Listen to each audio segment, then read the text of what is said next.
Зебра пирогының ең сәтті рецептін ұсынамын. Видеоны соңына дейін қарап, мұқият жасасаңыздар, сіздерде де бір жасағаннан шығады. Ең алдымен жылы сыртта тұрған жұмыртқамызды ыдысымызға салып, үстіне құмшекерімізді салып, екеуін жақсылап араластырамыз. Көпірік болып осылай екі есе ұлғаю керек. Сол кезде үстінен жылы сүтімізді құйып, оны да жақсылап араластырып аламыз.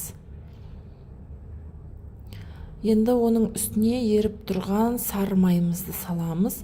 Сары май болмаса, кәдімгі сұйық майымызды да қосуға болады. Оның үстіне майонез қосып жіберемін мен 2-3 қасықтай. Оны да жақсылап араластырып алған соң, ұнымызды, разрыхлителімізді қосамыз. Разрыхлителдің жақсы түрін алғандарыңыз абзал, сонда жақсы көтерілетін болады.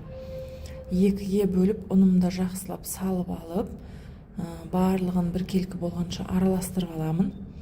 Енді осы шыққан массамды екі табаққа теңдей етіп бөліп, біреуіне 2 ас қасық какаомды салып, жақсылап араластырып аламын.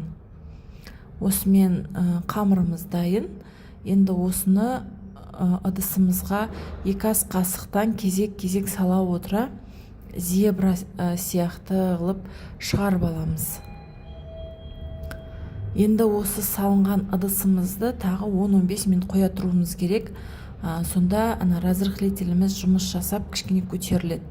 Одан кейін 180 градус қызған пеште менде ровно 45 минут пісті. Әркім өзінің пеші әртүрлі болғандықтан, біреулерде 40 минут, 45 минут көлемінде пісіп шығады.